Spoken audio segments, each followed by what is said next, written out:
Good day, everyone. I'm David, the moderator for this webinar. I welcome everyone for today's webinar, which is how to evaluate your borrower's ability to survive inflation and recession over the business cycle. I would now like to introduce our presenter for today, Dev Strichek, a frequent speaker, instructor, advisor, and writer on credit, risk, and commercial banking topics and issues.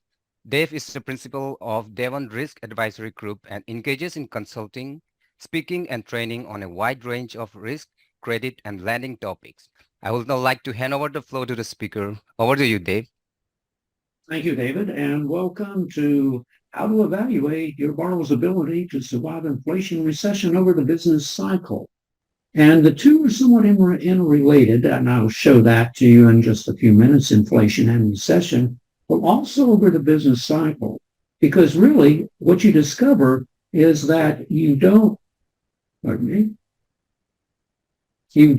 really lend to a borrower over one aspect of the business cycle. If it's a long-term borrower, you're going to go through all four phases. And what those are, I will also explain to you. So what we're going to work our way through is business cycles and then the borrower's vulnerability. And then I'm going to give you some tips on how to test the borrower's ability to survive. So let's talk about credit risk and industry risk. And when we talk about industry risk, it's all about whether the borrower's in an industry where it can successfully compete and basically repay. So as we get to the business cycle, one of the problems is that there's no official definition. We thought we had solved the problem of recession almost 20 years ago, but in fact, while we've been able to moderate it to some degree, doubling the expansion period, cutting back the recession period, it still happens. And it usually starts when people start spending less.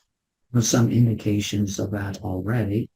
And when you buy soap and milk as opposed to refrigerators and cars, you're spending less. So what you have to think about is how your borrower operates through these four cycles. And so as we look at them, let's take a hard look at how borrowers behave. So in the early expansion, think of that as a recovery. By this time, borrowers are out of cash. They need to borrow in order to fund their working capital accounts.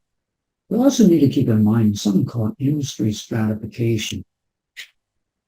Some parts of an industry rebound faster than others. In this particular example, restaurants. One advantage during COVID outbreak was that fast food restaurants were already set up so that they had drive-thrus, and therefore they didn't have to go into the restaurant. And so you can see the orange wiggling line did much, much better. One other aspect of all of this to keep in mind is the so-called latent risk effect. Manufacturing jobs, for every one job in manufacturing, there tend to be 3 to 4 jobs farther down. Who gets hurt the worst? Well, first of all, discretionary versus non-discretionary. Then there is on slide 40, international trade. And slide 41 illustrates the obvious. Our three biggest trading, vulnerability to recession, competitive position. Years ago, Dr. Porter at Harvard came up with his 5 forces model. Slide 47 illustrates this. So revenue resilience.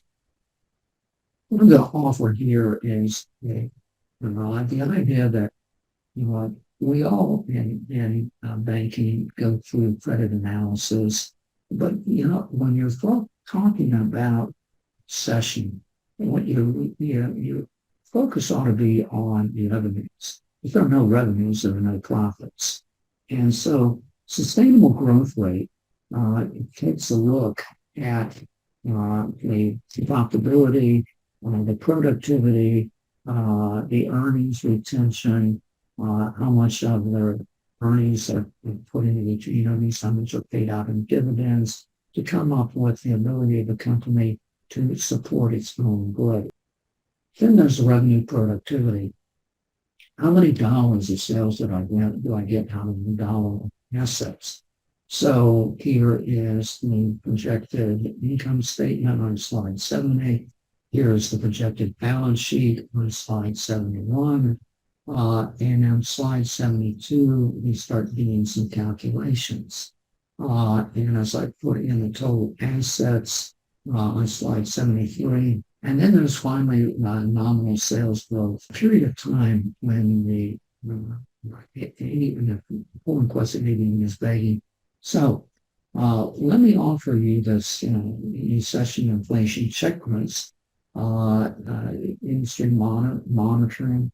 Look for concentrations, those industry concentrations of industries that are vulnerable to recession. Okay, thank you, Dave. That does conclude the sessions for today. Thank you, everyone, for participating. You may all disconnect now. Have a wonderful day ahead. Thank you.